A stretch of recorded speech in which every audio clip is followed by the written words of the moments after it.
Coach, just starting off here, Cougars started the season, falling to Utah State and St. Mary's, but we did see some positives and some solid play from Bobby averaging 20 points, Maria averaging 10.5 rebounds per game.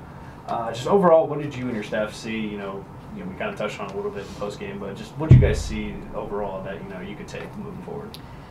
Well, we talked about it before the game. Some of our intangibles that we have to be as a team and as a culture and as a program, and some things that I didn't see at all against Utah State, and some of those things are just how passionate we are to play and to compete each possession. I just think when I look at our team over the years or over their past, they just don't play with the hunger that a lot of other teams do, more established teams, hungry teams do. I think we didn't play with a lot of purpose early in that game against Utah State, meaning whatever I can do as an individual, what do I need to do to help my team at this moment?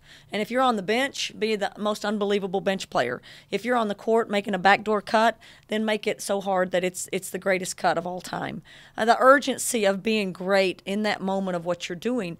And then the third thing is just being grittier. And I thought Utah State showed us that they were the more gritty team, the hungry team. All of those things are probably intertwined, but we really challenged our team to be a little bit more of those things. And I honestly believe all those are just hungry. Those are intangibles that if we don't do that, we don't have a chance when we get on the court, X's and O's, and make a lot of baskets. And those are the things that we're going to build our program on. And I felt like we got improvement of that against St. Mary's. We weren't perfect, but I thought we competed every possession much better, and I thought we managed a 40-minute game and the highs and lows of a 40-minute game, meaning getting down and not getting devastated by that. Just had a better competitive edge about us for 40 minutes. So individual players did better in that. I thought Swede was unbelievably good in the game against St. Mary's. So we had some real good moments. But what you saw again was just a team that couldn't quite make winning plays, enough winning plays to win the game against a quality opponent like St. Mary's. Gotcha. And then looking ahead here, Washington State will stay at home, hosting Nebraska on Friday, and then UC Davis on Sunday. Getting two different styles of play there. From Big Ten opponent, then UC Davis coming in. What do you touch on a little bit? What do you got to improve on? But between matching up with those two squads, what are you going to have to kind of adjust there to get some wins? Well, I think every day in practice we have a chance to just know our system better and know how to play off of each other and how to bring out the strengths in each other and how to, every single person on the court needs to walk on the court and say, how do I make my team needs to be better when I'm on the court. So every day we're getting better at that.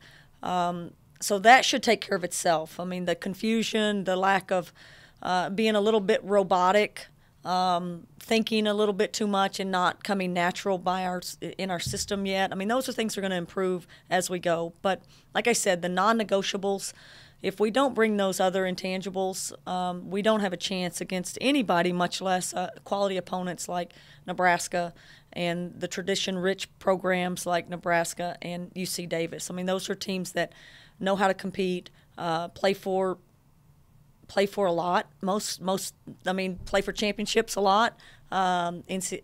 Nebraska obviously changed their program and got to the NCAA tournament last year. So, again, quality opponents, tough opponents, physical opponents, a little bit different style than what we've played, but very much the same. And very much the same in the fact that these are two programs and teams that really, really know how to compete. And they're going to come in here and give us their best.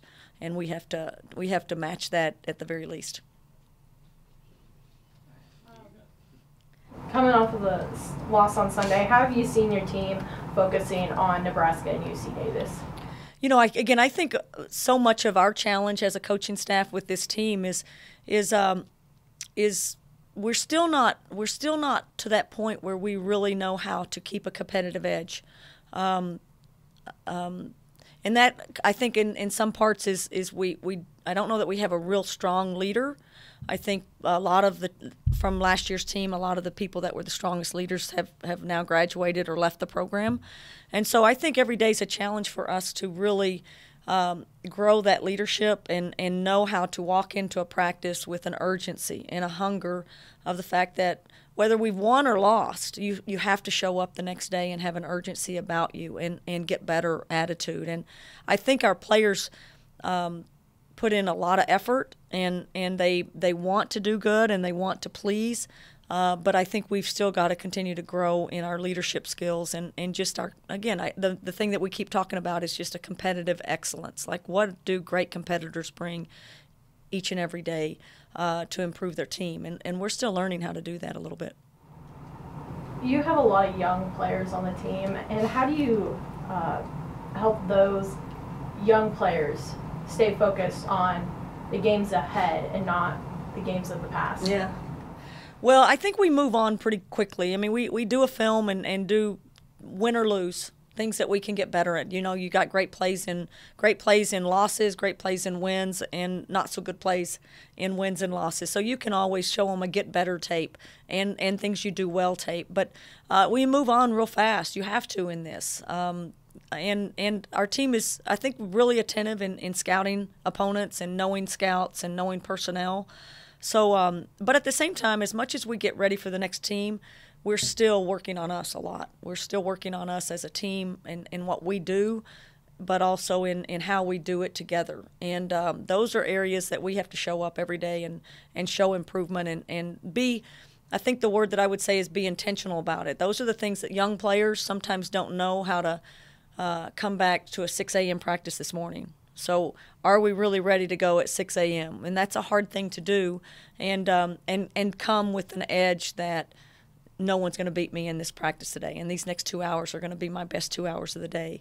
So those are the challenges that I think young players and, quite frankly, older players have. I mean, from our standpoint, our seniors and juniors are freshmen to us. So learning our system, learning our expectation, and then holding themselves to that kind of standard is a big step for us. It's early in the season, but this is the first time you're having 2 games on a weekend.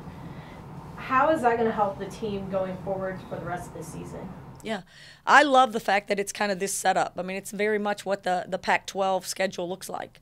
A Friday-Sunday game, a day off in between, so you can't really scout UC Davis very much. You have to just put it together real fast. It's very much what we face in the Pac-12. So, and it, ultimately in our program, it's very much what you face if you're ever in the NCAA tournament. You go to a host place, or you host and you play a game, and if you win, you have one day to get ready, and then you play again. So this is everything we want to be good at. This is a great test for us. We're going to approach it just like we will 2 months from now or a month from now when we're in the Pac-12 and play unbelievably great, scout really hard against Nebraska, and then have to be real more mental on a Saturday practice, not so much physical, and then be ready to go, less than 48 hours later.